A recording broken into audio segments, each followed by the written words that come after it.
इस वीडियो में हम उसी प्रश्न को हल करेंगे जो बोर्ड परीक्षा में हर बार पूछे जाते हैं।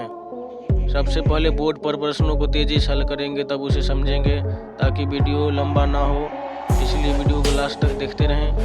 अगर फ्री में PDF नोट्स और फार्मूला डाउनलोड करना चाहते हैं तो मेरे व्हाट्सएप चैनल का लिंक डिस्क्रिप्शन में दिया गया है, वहां से डाउनलोड करके आप कॉपी पर लिखकर प्रैक्टिस कर सकते हैं।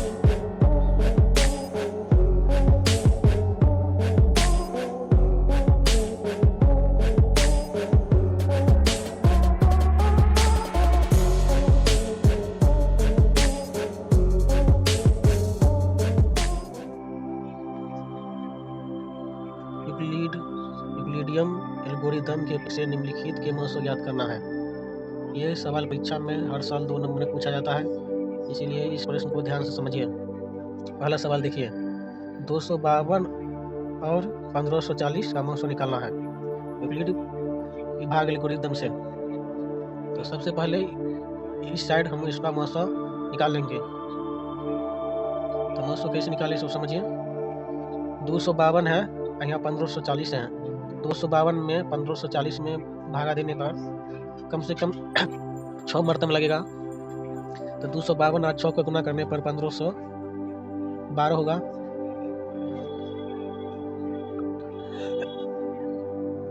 तो फिर उसको घटाएंगे, 1540 में 1512 को घटाएंगे तो 28 होगा।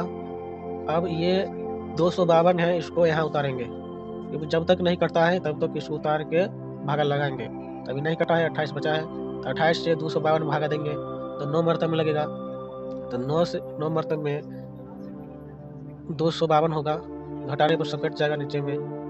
तो महत्व ये वाला होता है जो साइड में कोना में होता है, जो लास्ट में जिससे कटता है वही महत्व होता है। तो महत्व 28 होगा। तो इसको परीक्षा में से नहीं बनाना है, ये दोनों ये करके छोड़ नहीं देना है, ये भी करना होता है, क्योंकि भाग एल्गोरिदम से बोल रहा है, इसलिए लिखेंगे भाग एल्गोरिदम से। तो इसका फार्मूला याद रखना है, A बराबर BQ प्लस R। तो ए बीच वाला A कहते हैं, इसको B बोलते हैं, इस साइड वाला को Q बोलते हैं, और नीचे वाला जो है 28 उसको R बोलते हैं। तो A की जगह पर 1540 है तो यहाँ 1540 लिख देंगे। B यानी 252 है तो यहाँ पर लिख देंगे 252। Q यहाँ पर 6 है तो यहाँ 6 लिख देंगे। R यहाँ पर 28 है तो यहाँ R की जगह 28 लिख देंगे। अब देखिए दूसरा स्टेप में 252, तो 252 आप दूसरा घर में आइए, ये घर का काम हो गया। तो दूसरा घर में आइए तो 252 लिखा है, तो इसको ये बोलते हैं बीच वाला को, तो इसको जगह पर यहाँ रखेंगे। और इसको B, तो B इसमें B 28 होगा, तो B की जगह पर यहाँ 28 लिखेंगे। और फिर इसको Q की जगह पर ये 9 यहाँ पर, तो यहाँ 9 लिखेंगे। और लास्ट में यहाँ 0, नीचे में 0 है तो यहाँ लिखेंगे। तो लास्ट में 0 आ गया, तो महत्व ये वाला होता है महत्व, लिख देंगे महत्व 28। ऐसे परीक्षा में बनाएंगे तब 2 नंबर मिलेगा, ऐसे बनाएंगे तब। अब दूसरा प्रश्न समझिए।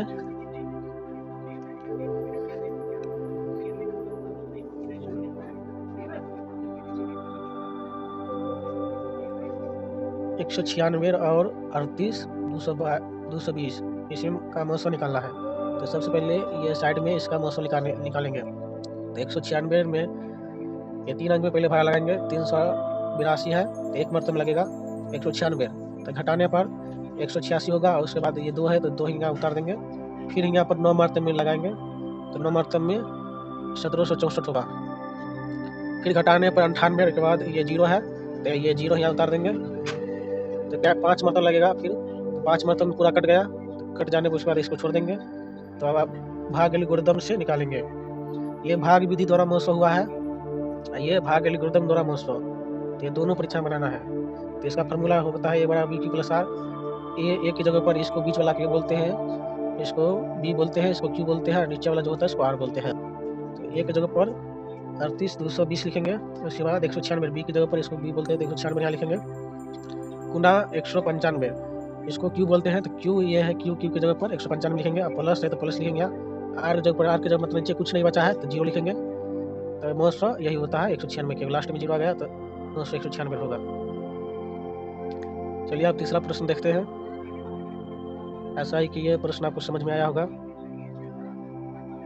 इसी तरह का डाउट होने पर कमेंट कर सकते हैं, अगला वीडियो में उसको हम समझाएंगे।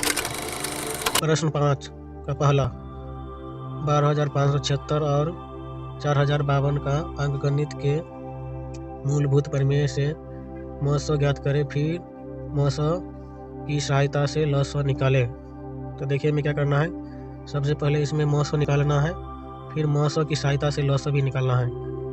तो मौसो निकालने के लिए सबसे पहले 12,576 का अभाज्य गुणनखंड कर देंगे। तो हमें इसमें देखिए सबसे पहले 2 से लगाए हैं, तो 2 छक 12, 5 में लगाएंगे तो 2 दूना 4, 1 बच गया, फिर 1 पुतरा 7, तो 2 8 16, फिर 1 बच गया तो 1 पुतरा 6, तो फिर लगाएंगे 2 से, तो 2 8 16, फिर 2 से लगाएंगे तो 2 3 6, 2 1 2, 2 दूना 2 8, 2 चौका 8, फिर 2 चौका 8, फिर से 2 से लगाएंगे तो 2 1 2, 1 बच गया है तो 1 पुतरा 1, तो यानी 11 होगा, तो 2 5 10 लगाएंगे, फिर 1 बच गया तो 4 उतारेंगे, तो 2 7 14 और 2 दूना 4, फिर 2 से लगाएंगे तो 2 15 में है तो यहाँ लगेंगे 2 7 14, 7 मतलब में 1 बच गया तो 1 पुतरा 7, तो 17 होगा, तो 2 8 16 लगाएंगे, फिर 2 से लगाएंगे तो 2 छक 12, क्योंकि 1 बच गया तो 1 पुतरा 2, तो 6 मतलब लगेगा, फिर 2 से लगाएंगे तो 2 3 6, 1 बच गया 1 पुतरा 8, तो 2 9 18,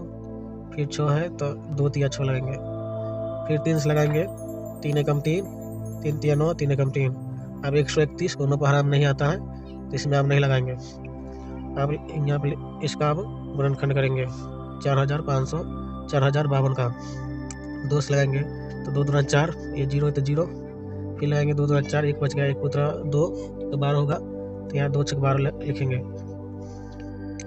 फिर 2 से लगाएंगे तो 2 1 2, फिर 0, फिर 2 1 2, 2 3 6, 1013 अब किसी पर हराम नहीं आता है तो इसीलिए इसको 1013 ऐसे छोड़ देंगे। अब देखिए यहाँ पर क्या लिखेंगे,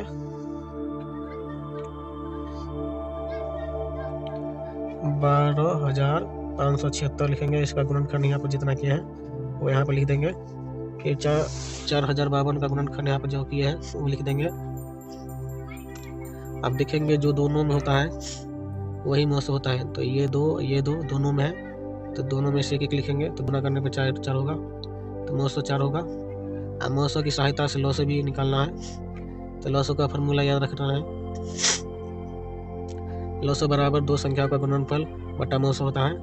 तो 2 संख्या मतलब कि पहली संख्या ये है दूसरी संख्या, तो पहली संख्या की जगह यहाँ लिखेंगे और दूसरी संख्या, गुणनफल मतलब होता है गुना, तो यहाँ बीच में गुना के चिन्ह देंगे। अब मौसो यानी मौसो 4 निकाले हैं तो 4 में 4 देंगे, तो 4 से देखिए यहाँ काटे हैं तो 4 दाएँ के 40, फिर 4 एकम 4 और 4 तिया 12, यानी 1013 हुआ है, तो इतना को 1013 से गुना कर देंगे तो ये इतना आंसर होगा, गुना करने पर इतना आंसर होगा। चलिए अब 5वां का दूसरा प्रश्न को समझते हैं।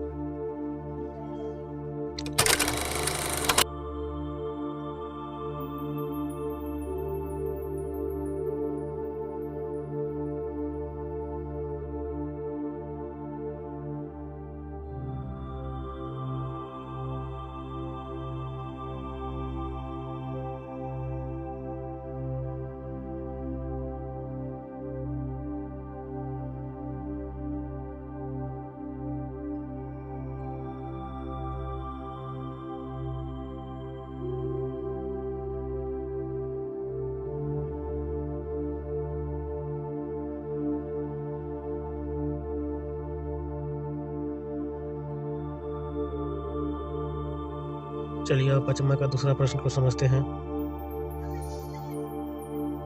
अभाज्य गुणनखंड की प्रक्रिया से 96 और 404 का मौसो निकाले, फिर इनका लॉसो निकाले, यानी पहले इसका मौसो निकालना है फिर लॉसो निकालना है। अभाज्य गुणनखंड से प्रक्रिया, तो अभाज्य गुणनखंड करेंगे तो सबसे पहले इसमें 96 करेंगे तो 2 से लगाएंगे तो 2 चौका 8, 1 बच गया, 1 पर उतरा 16, तो ये यहाँ पर 6 उतरेगा तो 16 हो जाएगा, तो 2 8 16 यानी 8 मरतब लगेगा, फिर 2 से लगाएंगे तो 2 चौका 8, 2 दूना 4, 2 चौका 8, फिर 2 से लगाएंगे तो 2 एकम 2, 2 दूना 4, फिर 2 से 2 छक 12, 2 से फिर लगाएंगे तो 2 तिया 6 होगा। अब 404 का मौसो निकालेंगे,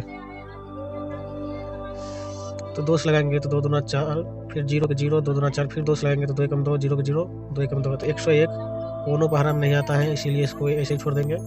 फिर यहाँ लिखेंगे 96 बराबर इसका गुणनखंड किए थे वही यहाँ पर लिख देंगे, फिर यहाँ 404 बराबर जो यहाँ पर किए थे वो यहाँ लिख देंगे। तो मौसो कौन होता है, जो दोनों में होता है वही मौसो होता है, ये दोनों में है तो इसीलिए दोनों में से एक लेंगे, तो 2 गुने 2 तो 4 होगा इसका आंसर।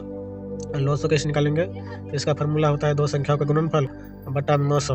तो दो संख्या मतलब 96 और 404, ये दोनों संख्या लिख देंगे यहाँ पर। उसके बाद गुणनफल मतलब गुना होता है, तो बीच में गुना का चिन्ह होगा। 904 निकाले हैं, तो नीचे में 4 लिखेंगे, काट देंगे 4 से, तो 4 एकम 4, 0 को 0, फिर 4 एकम 4 यानी 101। तो फिर यहाँ 96 और 101 का गुना कर देंगे, तो 96 और 96 होगा इसका आंसर। ये सभी प्रश्न बोर्ड परीक्षा में बार बार पूछे जाते हैं, इसीलिए इसे ध्यान से समझें।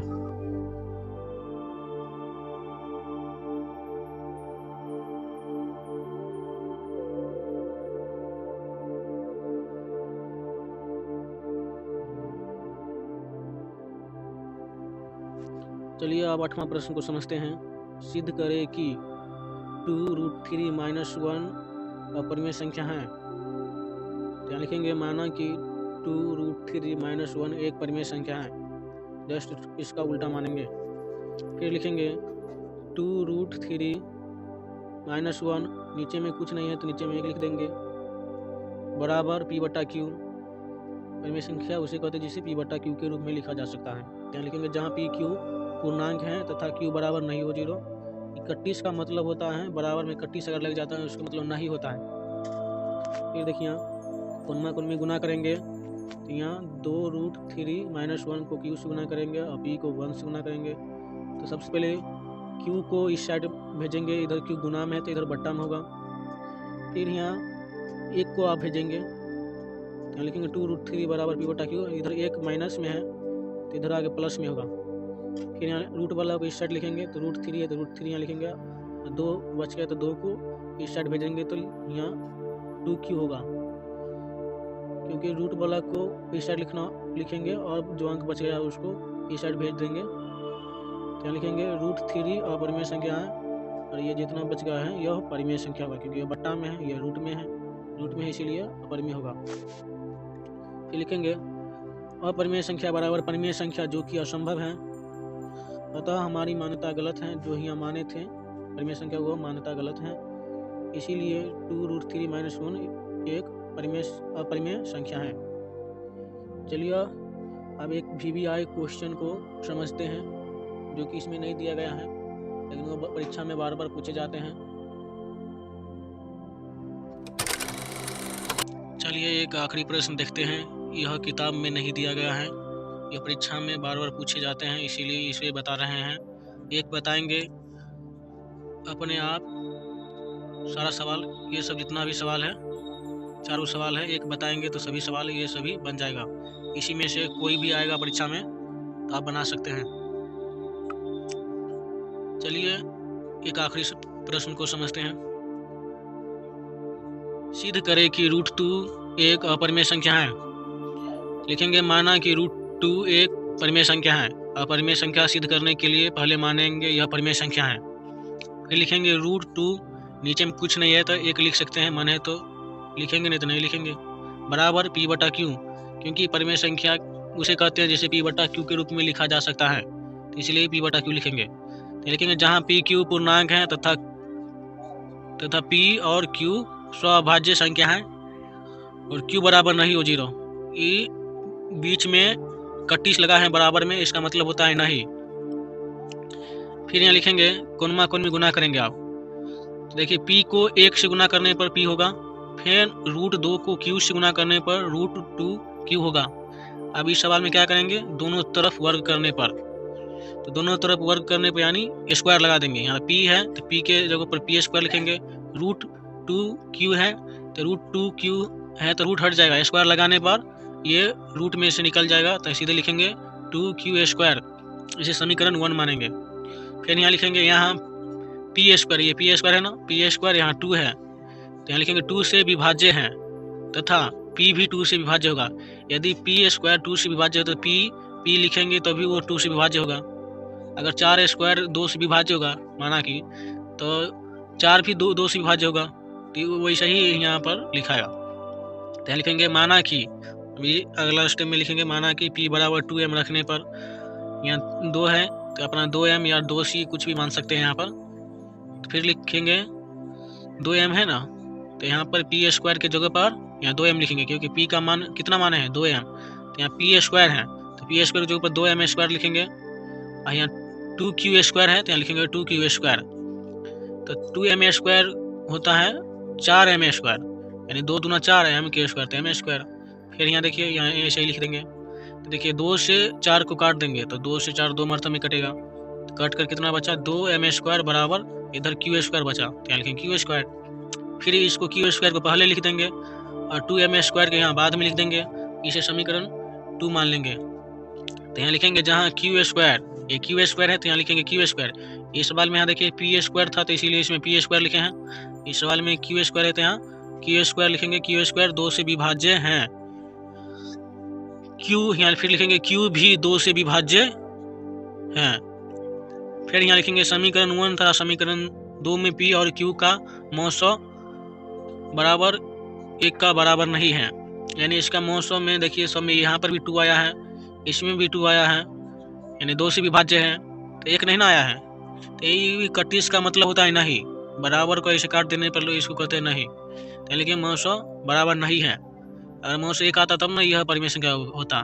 तो फिर लिखेंगे इसीलिए हमारी मान्यता गलत है, यहाँ माने थे यहाँ पर परिमेय संख्या है तो यह मान्यता गलत न हो गया। तो लिखेंगे अतः √2 एक परिमेय संख्या है। इसी तरह होमवर्क में ये बना लीजिएगा, बनाने का प्रैक्टिस करिएगा तब बन जाएगा। इसी तरह जहाँ जहाँ यहाँ पर √3 है, यहाँ √5 है और √7 √11 परीक्षा में से कोई भी पूछ सकता है, इसीलिए सबको प्रैक्टिस कर लीजिएगा। यहाँ पर 3 है तो यहाँ सवाल में 3 लिखेंगे, यहाँ पर पेन 2 है, 3 के निकालने के लिए जहाँ जहाँ यहाँ 2 लिखा है, जहाँ जहाँ 2 लिखा है वहाँ 3 लिख देंगे। यहाँ पर 3 लिखेंगे तो 3 का स्क्वायर सिर्फ यहाँ 9 लिखेंगे, अगर 3 यहाँ होता है तो 9 लिखेंगे, काटने पर 3 नहीं होगा। जहाँ जहाँ 2 है वहाँ 3 बैठा देंगे 3 के निकालने के लिए। इसी तरह ये सभी को बनाएंगे, यहाँ लिखेंगे इसी तरह बनेगा सभी। ट्रिक क्या है, जहाँ 2 है उस स्थान पर जो संख्या दिया है, जो परीक्षा में दिया रहेगा जो संख्या तो वहाँ जहाँ 2 है उस स्थान पर वो संख्या बैठा देंगे। एक सवाल बना लेंगे तो इसी तरह कोई भी सवाल इसी टाइप का पूछेगा तो सभी को ऐसा ही बनाएंगे।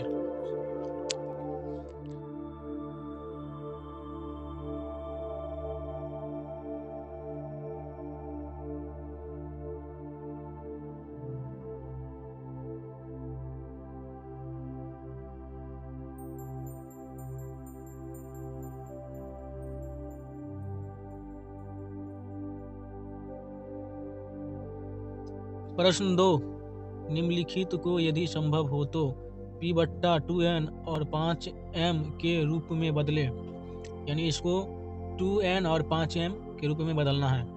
तो इसके लिए यहाँ दशमलव में दिया हुआ है 0.0875, यानी 4 अंक पीछे दशमलव है, तो जो 0 को तो मनता नहीं होता है, यहाँ लिखेंगे 875 बट्टा 1 पर 4 को 0 देंगे, क्योंकि 4 अंक पीछे दशमलव है इसीलिए 1 पर 4 को 0 देंगे। फिर 25 से काटेंगे, 25 चौका 100, 2 को 0 होता है 2 को 0 उतार देंगे। फिर इधर 25 से काटेंगे तो 35 होगा। फिर 5 से काटेंगे तो 5 8 40, 0 को 0 यानी 80 मरतब में। फिर 5 से काटेंगे तो 5 7 35, यहाँ लिखेंगे 70 बट्टा 7 है यहाँ पर तो 7 लिखेंगे, 7 बट्टा 80। तो यहाँ 80 का अभाज्य गुणनखंड करेंगे तो ये होगा, यहाँ 80 का अभाज्य गुणनखंड किए हैं तो ये लिखेंगे बराबर कितना 2 है, तो इसमें 4 को 2 है और 5 1 है, तो लिखेंगे 7 बट्टा 2 के पावर 4 गुने 5, क्योंकि पावर लिख देंगे इसको, क्योंकि यहाँ 2n और 5m के रूप में बदलना है। यानी 2 और 5, यानी देखिए 2 और 5 के रूप में बदल दिए हैं, यानी सभी को 2 और 5 के रूप में बदलना है। अब दूसरा प्रश्न समझिए, 0.105 यानी कि बराबर 105 बट्टा 1000, क्योंकि 3 अंक पीछे दशमलव है तो यहाँ 1 पर 3 को 0 देंगे। तो फिर यहाँ 2 से काटेंगे तो 2 दूना 4, 2 0 का 2 0 होगा, यानी 200 होगा। फिर यहाँ 5 से काटेंगे, यहाँ पर 5 से काटने पर 5 दूना 10, 00 का 00।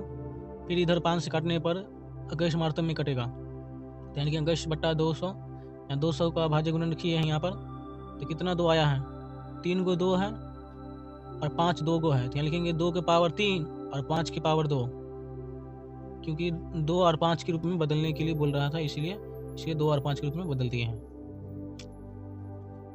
चलिए अब दूसरा का तीसरा प्रश्न समझते हैं। ये प्रश्न ऑब्जेक्टिव में बार बार पूछे जाते हैं, ध्यान से समझिए।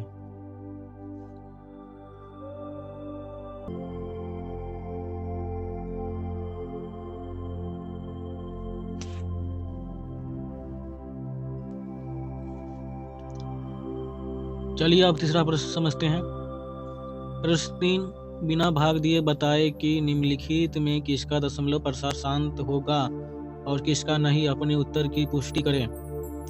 यानी शांत होगा या अशांत ये भी बताना है और उत्तर का पुष्टि भी करना है। पुष्टि करने का मतलब इसका कारण भी बताना है। तो पहला प्रश्न समझिए, 29/343। तो इसमें इस सवाल में हर का अभाज्य गुणनखंड करेंगे। ये ऊपर वाला अंश होता है, नीचे वाला संख्या को हर कहते हैं। क्या लिखेंगे? 7 × 7 × 7, क्योंकि इसका अभाज्य गुणनखंड करने पर 3 को 7 होगा। 3 को 7 होगा तो यहाँ लिख सकते हैं 7 के पावर 3। तो क्योंकि यहाँ समझिए, यहाँ पर यह अशांत होगा। क्यों अशांत होगा? क्योंकि हर का अभाज्य गुणनखंड 2n × 5m के रूप का नहीं है। यानी इसका अभाज्य गुणनखंड किए हैं तो 2 5 नहीं आया है, 7 आया है। यहाँ इसका परिभाषा ये याद रखिए, इसी पर सारा सवाल बनेगा। परिभाषा याद रखिएगा। लिखा है P/Q के रूप की संख्या का जिसमें Q का अभाज्य गुणनखंड 2n 5m के रूप में लाया जा सके तो दशमलव प्रसार शांत होगा। यानी 2 अभाज्य गुणनखंड करने पर Q मतलब नीचे वाला अंक का अभाज्य गुणनखंड करने पर 2 और 5 आ जाएगा तो शांत होगा। अगर 2 5 नहीं आया तो अशांत होगा। यदि सिर्फ 2 भी आएगा या सिर्फ 5 भी आएगा तो भी वह संख्या शांत होगा। ये दोनों में से अगर कोनो भी नहीं आएगा तो वह अशांत होगा। चलिए अब दूसरा प्रश्न समझते हैं। 3/8 बराबर 3, 8 का अभाज्य गुणनखंड करने पर 2 × 2 × 2, 3 को 2 होगा। क्या लिखेंगे? 3/2 के पावर 3 गुना 5 के पावर 0। क्योंकि देखिए यहाँ अभाज्य गुणनखंड करने पर सिर्फ 2 आया, 5 नहीं आया। 5 नहीं आया यानी 5 की पावर 0 लिखेंगे। अगर 5 नहीं आएगा तो वहाँ लिखेंगे 5 की पावर 0। किसी संख्या का अंक में पावर में 0 रहने पर उसका मतलब 1 होता है। तो देखिए 2 5 के रूप में लिखना था तो 2 और 5 के रूप में लिख दिए हैं। 2 5 आ गया है तो क्या होगा? शांत होगा, शांत। तो लिखेंगे चूंकि हर का अभाज्य गुणनखंड 2n × 5m के रूप का है इसीलिए यह शांत है। क्योंकि 2 5 आ गया इसीलिए यह शांत है। चलिए अब तीसरा प्रश्न को समझते हैं। ये सभी सवाल ऑब्जेक्टिव में हर साल बोर्ड परीक्षा में पूछे जाते हैं, ध्यान से समझिए। अगला प्रश्न समझते हैं। सभी का PDF नोट्स और फार्मूला डाउनलोड करना चाहते हैं तो मेरे व्हाट्सएप चैनल का लिंक डिस्क्रिप्शन में दिया गया है, वहां से डाउनलोड करके आप कॉपी पर लिखकर प्रैक्टिस कर सकते हैं।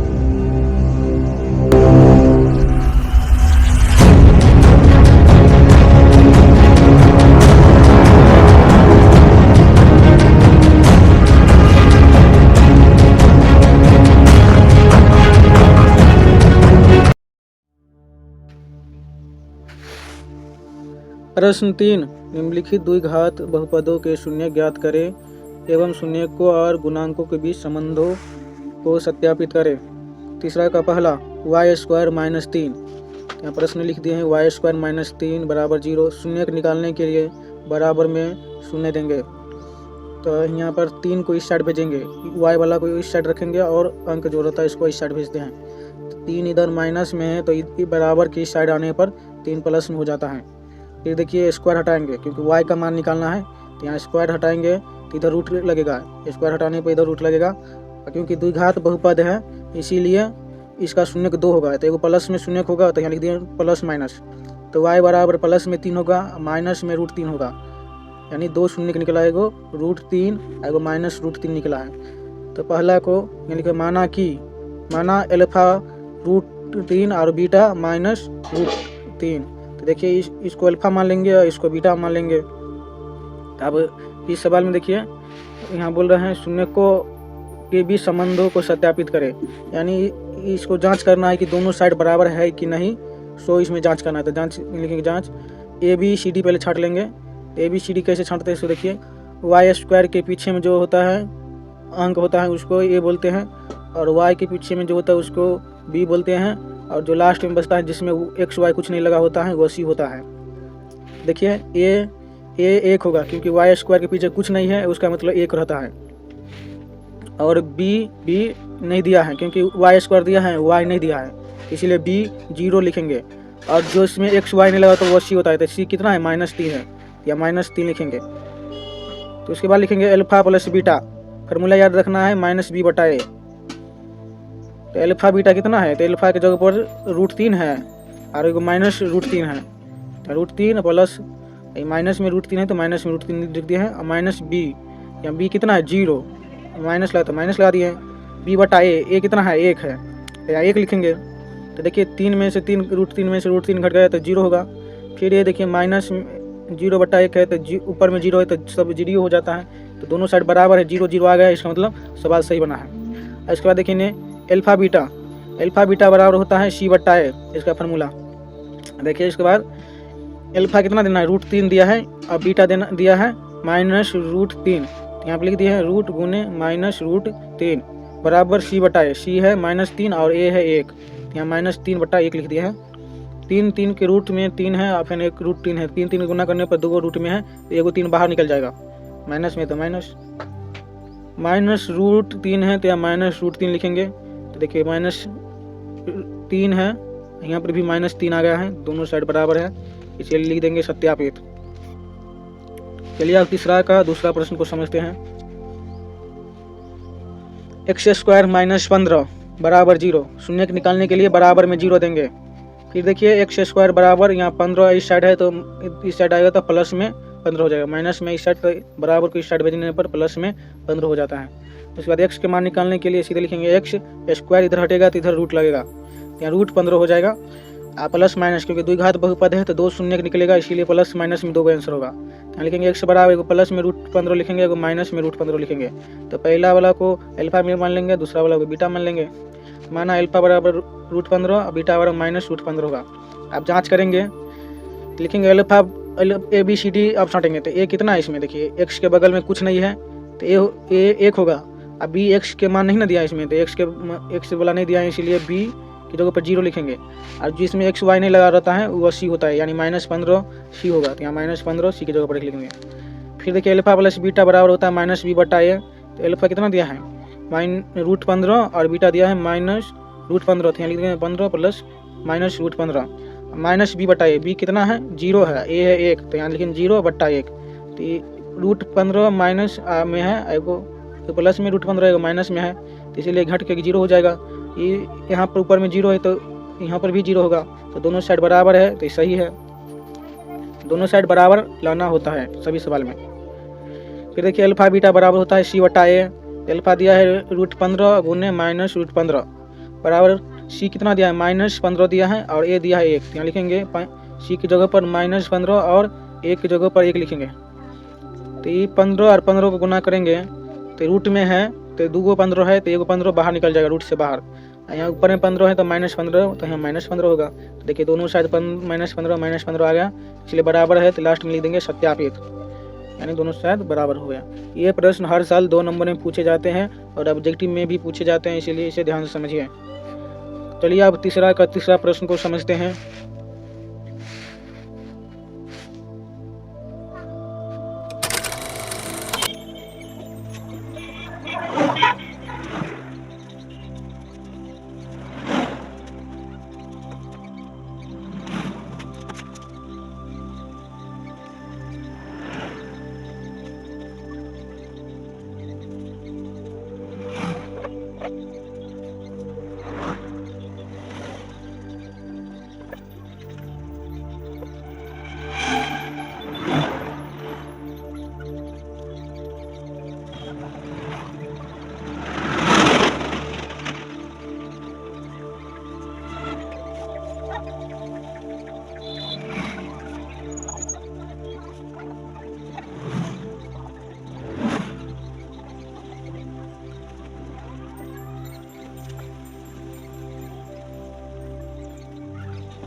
प्रश्न 3 का तीसरा 4s² प्लस 8s बराबर 0।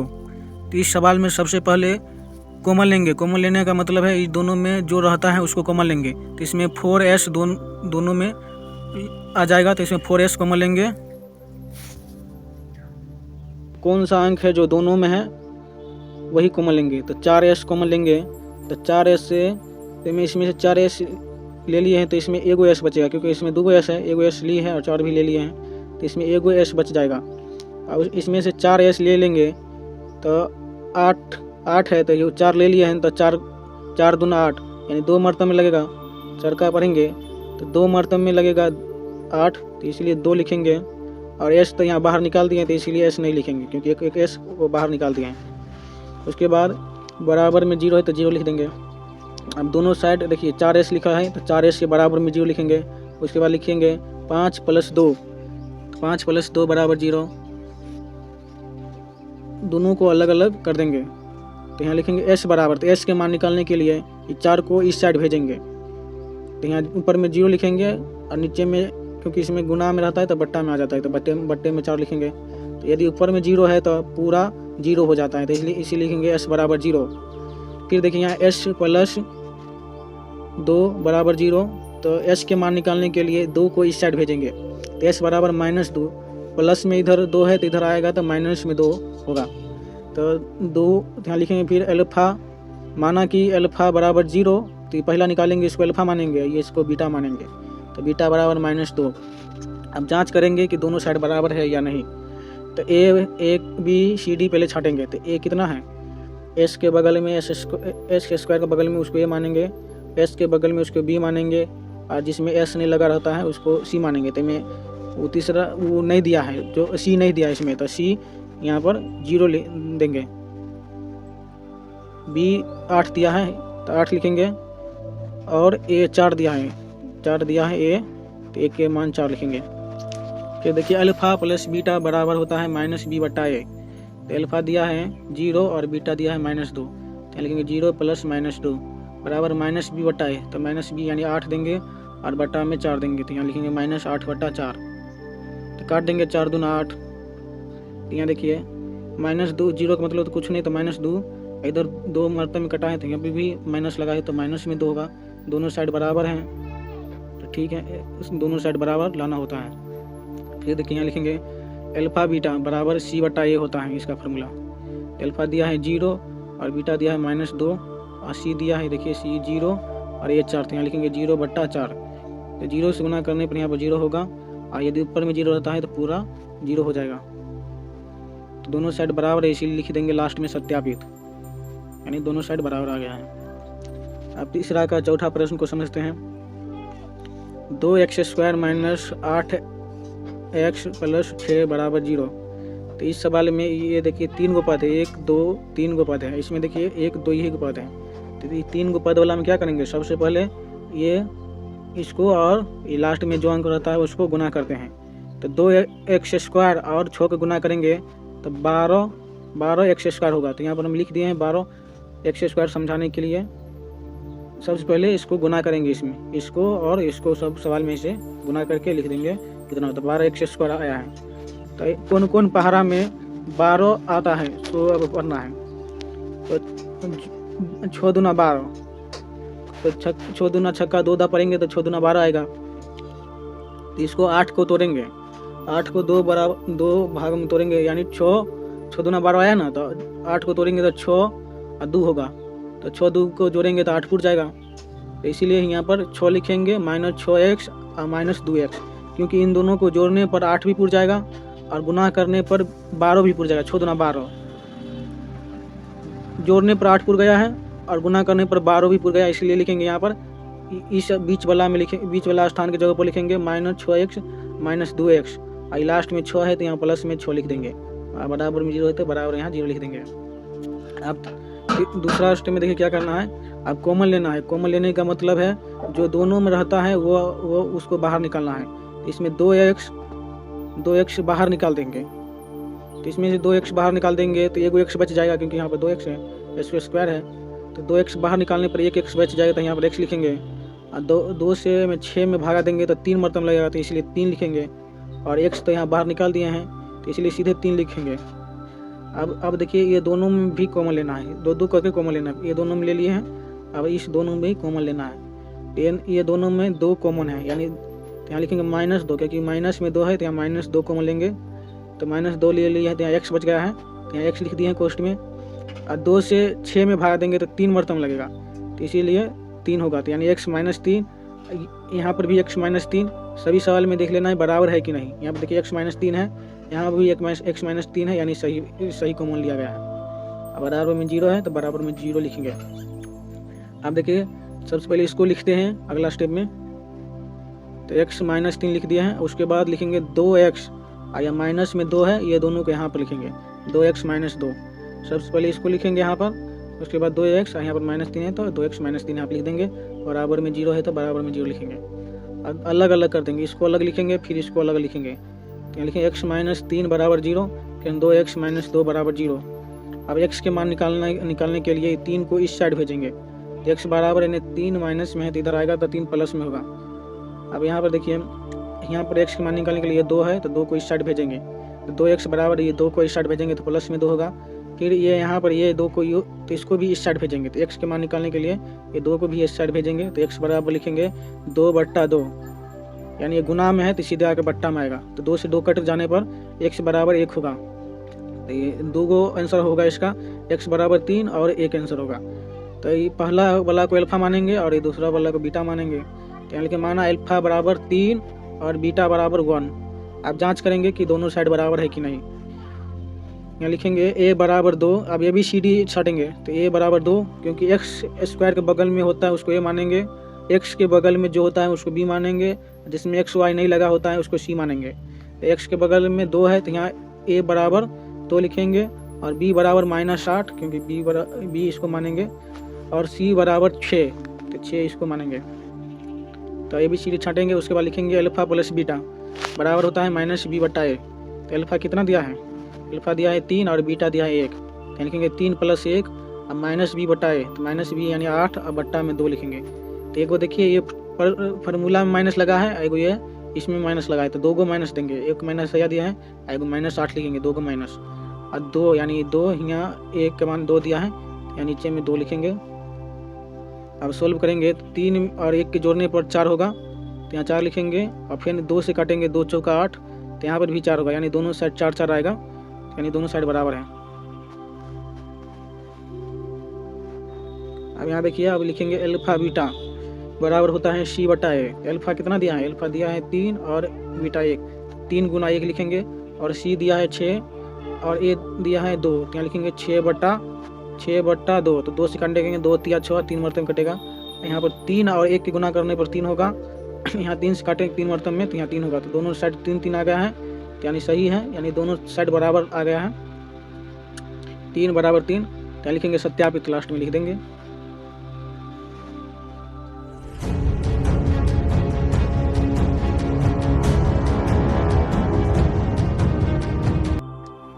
प्रश्न 4, प्रत्येक के लिए एक द्विघात बहुपद ज्ञात करें जिसके शून्यकों का योग और गुणनफल क्रमशः निम्न है। पहला प्रश्न 0,5। तो पहला प्रश्न को समझिए, 0,5, तो इसमें पहला वाला को शून्यकों का योग मानेंगे और गुणनफल, शून्यकों का गुणनफल दूसरा में जो दिया है उसे मानेंगे। तो 0 को यहाँ लिखेंगे, 0 के शून्यकों का योग के जगह पर, तो लिखेंगे शून्यकों का योग का मतलब होता है अल्फा प्लस बीटा, योग मतलब होता है जोड़, तो अल्फा प्लस बीटा बराबर 0 लिखेंगे। उसके बाद लिखेंगे शून्यकों का गुणनफल, गुणनफल मतलब होता है गुना, अल्फा बीटा बराबर होगा √5। तो एक बार द्विघात बहुपद इसमें बोल रहा है, द्विघात बहुपद ज्ञात करें। तो द्विघात बहुपद बराबर होता है x² - alpha plus beta × x plus alpha beta, इसका फार्मूला याद रखना है। तो x² लिखा है तो यहाँ x² लिखेंगे, माइनस है तो माइनस, अल्फा प्लस बीटा के जगह पर लिखेंगे 0। उसके बाद x लिखा है तो x लिख देंगे, अल्फा बीटा के जगह पर लिखेंगे √5, तो यहाँ √5 लिखेंगे। x² के x² होगा, 0 से गुना करने पर 0 होगा, तो इसलिए नहीं लिखेंगे। उसके बाद √5 है तो √5 लिखेंगे। इसी तरह ये इतना सभी सवाल इसी तरह बनेगा। यह प्रश्न हर बार ऑब्जेक्टिव में पूछे जाते हैं। इसीलिए ध्यान से समझिए। चलिए आप चौथा का दूसरा प्रश्न को समझते हैं।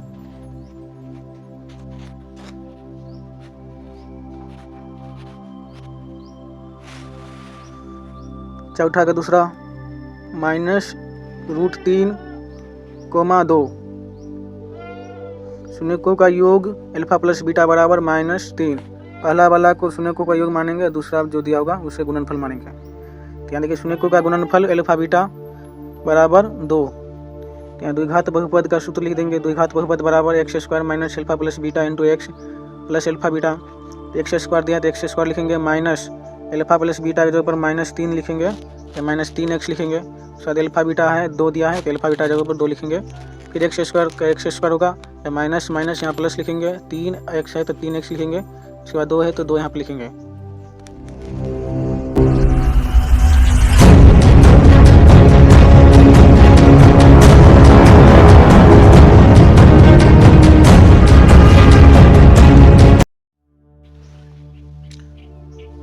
प्रश्न 7 का पहला, एक त्रिघात बहुपद ज्ञात करें जिसके शून्यकों का योग 3 है। शून्यकों के 2-2 करके गुणनफलों प्राप्त गुणनफलों का योग -5 है और शून्यकों का गुणनफल -10 है। इसमें त्रिघात बहुपद ज्ञात करना है। तो सबसे पहले मानेंगे माना कि अल्फा बीटा त्रिघात बहुपद का शून्यक है। तो इसमें त्रिघात बहुपद में 3 शून्यक हैं तो अल्फा बीटा और गामा मानेंगे। द्विघात बहुपद में अल्फा बीटा से मानते हैं क्योंकि द्विघात बहुपद में 2 शून्यक होता है और त्रिघात बहुपद में 3 शून्यक होता है। तो आप लिखेंगे शून्यकों का योग 3। तो यहाँ देखिए शून्यकों का योग 3 दिया है तो यहाँ लिख देंगे शून्यकों का योग 3 दिया है। योग मतलब होता है जोड़। तो 3 तो यहाँ देखिए यहाँ लिखेंगे alpha plus beta plus gamma बराबर 3। शून्यकों का योग हिंदी में बोलते हैं, इसको मैथ में इसे बोलते हैं alpha plus beta plus gamma बराबर 3। आप दिया है 2-2 करके प्राप्त गुणनफलों का योग -5 दिया है तो लिखेंगे 2-2 शून्यकों के गुणनफलों का योग -5। तो 2-2 करके लिखेंगे तो 2-2 देखिए alpha beta plus beta gamma plus alpha gamma बराबर -5। इसको हिंदी में से बोलते हैं, मैथ में से लिखते हैं। उसके बाद लिखेंगे शून्यकों का गुणनफल बराबर -10। यानी देखिए शून्यकों का गुणनफल बराबर -10 दिया है तो इसका मतलब गुणनफल मतलब होता है गुना। तो अल्फा गुने बीटा गुने गामा बराबर -10। तो आप देखिए त्रिघात बहुपद निकालेंगे तो इसका फार्मूला पहले लिखेंगे px बराबर x³ minus alpha beta plus gamma into x² plus alpha beta plus beta gamma plus alpha gamma into x minus alpha beta gamma. तो देखिए x के पावर में 3 है तो x के पावर में 3 लिखेंगे, minus alpha plus beta plus gamma की जगह पर या देखिए 3 लिखेंगे दिया है सवाल में तो यहाँ 3 लिखेंगे। x² है तो यहाँ x² लिखेंगे। उसके बाद देखिए इसके जगह पर -5 लिखेंगे तो यहाँ देखिए -5 दिया है, ये सभी का मान -5 दिया है तो -5 लिखेंगे। यहाँ x लगा है तो यहाँ x लगाएंगे। उसके बाद अल्फा बीटा गामा कितना दिया है -10 दिया है तो यहाँ पर कोष्ट में लिखेंगे -10। अब देखिए x के पावर में 3 है तो x के पावर 3 है। उसके बाद 3x² तो नीचे लिखेंगे 3x²। उसके बाद देखिए प्लस माइनस माइनस 5x होगा, फिर माइनस माइनस प्लस 10 होगा। तो ये प्रश्न हर साल परीक्षा में पूछे जाते हैं 2 नंबर में, इसीलिए इसे अच्छे से प्रैक्टिस कॉपी पर लिखकर कीजिएगा। चलिए आप सब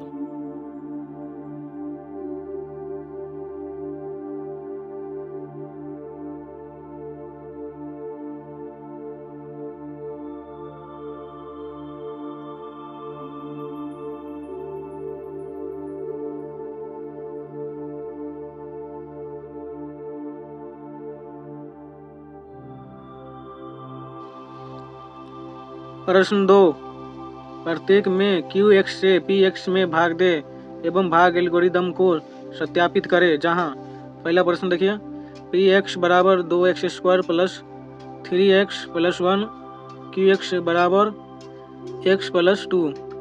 तो x प्लस 2 से इसमें भागा देना है तो लिखेंगे x प्लस 2, इसे बीच में ये वाला लिख देंगे। तो देखिए यहाँ पर x को कितना से गुना करेंगे कि 2x² पूर जाएगा। यानी x को यदि 2x से गुना करेंगे तो 2x² पूर जाएगा, क्योंकि देखिए एक हइया है x हइया है तो सब मिला के 2x² पूर जाएगा। तो वह चलते हैं यहाँ पर 2x लिखेंगे तो 2x से गुना करेंगे तो 2x² यहाँ पर लिखेंगे। फिर ना 2 और 2x को गुना करेंगे तो 4x होगा। तो देखिए भाग में क्या होता है, यहाँ प्लस में चिन्ह है तो यहाँ माइनस का चिन्ह देंगे, फिर यहाँ पर प्लस के चिन्ह है तो यहाँ तो माइनस में चिन्ह देंगे। तो देखिए एगो प्लस में एगो माइनस में दोनों सेम टू सेम है, इसीलिए कट जाएगा। भाग में सभी सवाल में ऐसे ही पहला वाला कट जाता है। उसके बाद देखिए यहाँ 4x में से 3x को घटाएंगे तो माइनस में 1x बचेगा, क्योंकि माइनस में ज़्यादा है इसलिए 1x माइनस में बचेगा। अगर +1 है तो +1 को अब यहाँ लिखेंगे। अब देखिए -x पुराना है, यानी x को कितना बार पढ़ेंगे कि -x पुर जाएगा। तो यानी -1 से गुना करेंगे तो -x पुर जाएगा, क्योंकि x और -1 को गुना करने पर -x होगा और 2 और -1 को गुना करेंगे तो -2 होगा। तो देखिए इसमें सभी सवाल में ऐसे ही करना है, यदि माइनस में है तो यहाँ पर प्लस लिखेंगे, फिर यहाँ माइनस में है तो यहाँ तो प्लस लिखेंगे। तो देखिए x से x कट गया है, प्लस में माइनस में कट जाता है। उसके बाद देखिए 2 और 1 3, नीचे वाला चिन्ह का मनना अब मनता होगा, क्योंकि ये साइन चेंज हो गया है। तो ये 2 और 1 को जोड़ेंगे तो 3 होगा। तो यहाँ लिखेंगे भागफल बराबर, भागफल को gx बोलेंगे, इसे भागफल कहते हैं, इसे भाज्य कहते हैं, इसे भाजक कहते हैं, और नीचे वाला बचता उसको शेषफल कहते हैं। देखिए यहाँ लिख दिए समझाने के लिए, बीच वाला को भाज्य कहते हैं, इसको भाजक कहते हैं, इधर वाला को भागफल कहते हैं, इसे शेषफल कहते हैं। शेषफल को rx लिखेंगे, भागफल को gx लिखेंगे, और भाज्य को px और भाजक को qx लिखेंगे। तो भागफल gx बराबर होगा 2x - 1 है, या 2x - 1, और शेषफल rx को बोलेंगे 3, या 3 है। और देखिए भाग एल्गोरिदम से यहाँ पर ये कट गया है, इसीलिए यहाँ पर हम लिख दिए हैं। तो लिखेंगे भाग एल्गोरिदम से px का फॉर्मूला लिखना है, इसका फॉर्मूला भाग एल्गोरिदम का qx × gx + rx। तो यहाँ देखिए qx कितना दिया है, qx दिया है x + 1, x + 1 दिया है, तो यहाँ लिखेंगे x + 1, और उसके बाद इंटू गुना का चिन्ह, बुंदा का मतलब होता है गुना। उसके बाद gx कितना दिया है, gx दिया है, gx देखिए यहाँ gx दिया है 2x - 1, 2x - 1 यहाँ लिखेंगे। उसके बाद rx यहाँ पर 3 दिया है, तो यहाँ 3 लिखेंगे। उसके बाद गुना करेंगे, देखिए x को 2x से पहले गुना करेंगे तो उसके बाद -1 से गुना करेंगे। तो x को 2 से गुना करेंगे तो 2x² होगा, फिर x को 1 से गुना करेंगे तो -x होगा, फिर 2 को 2x से गुना करेंगे तो 4x होगा, फिर 2 को 1 से गुना करेंगे तो -2 होगा, और ये प्लस में 3 है तो प्लस में 3 यहाँ लिखेंगे। उसके बाद देखिए 2x² है तो 2x² लिखेंगे यहाँ पर। उसके बाद देखिए माइनस में x है, एगो प्लस में 4x है, तो 4 में से एगो x घटेगा तो 3 को x होगा, और 3 में से 2 घटेगा तो 1 होगा।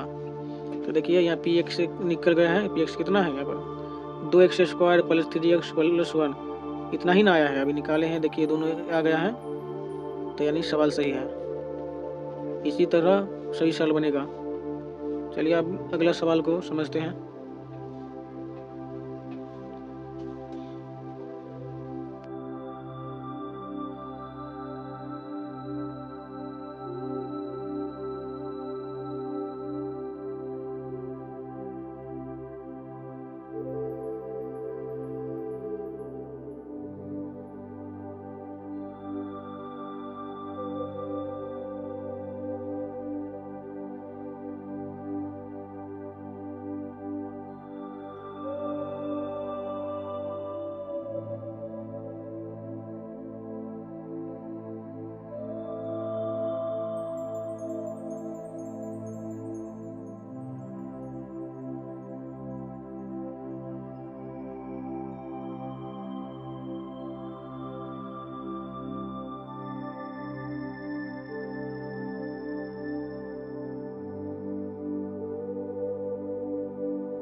चलिए आप दूसरा प्रश्न को समझते हैं।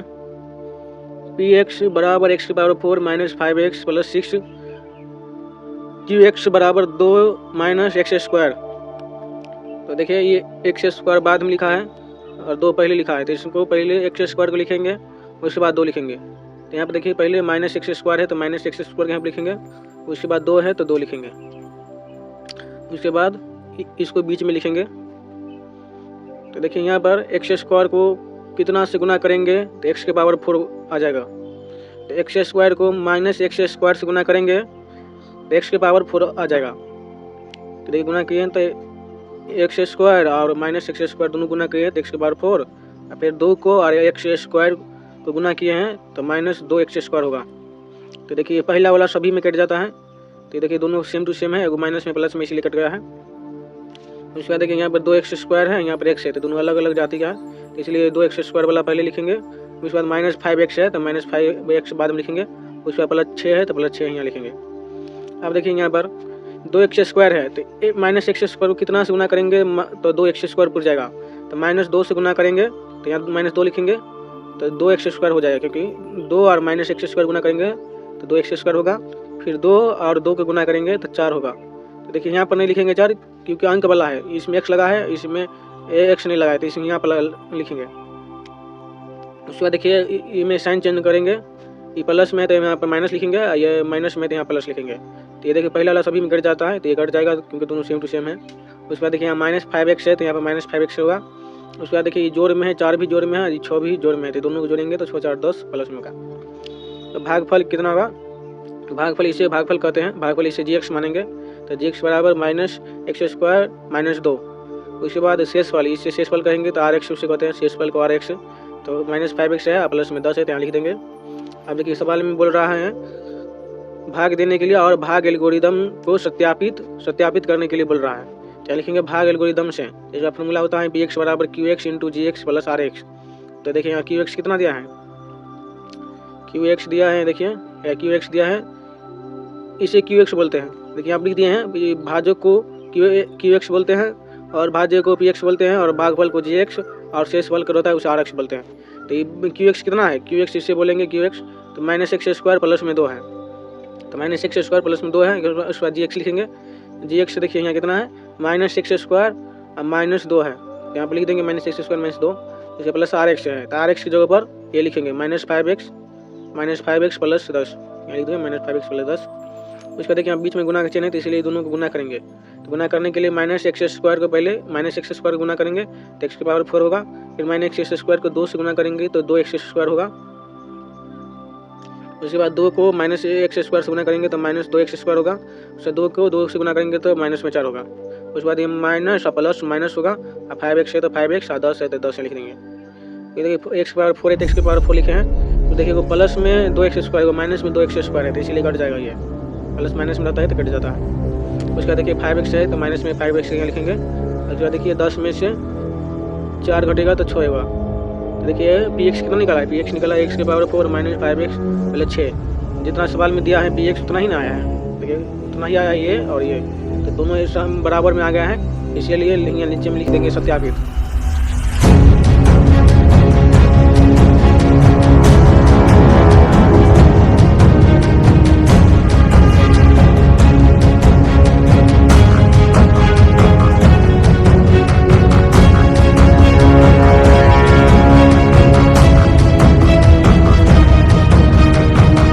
आपसे निवेदन है कि RKS कोचिंग सेंटर को सब्सक्राइब करें।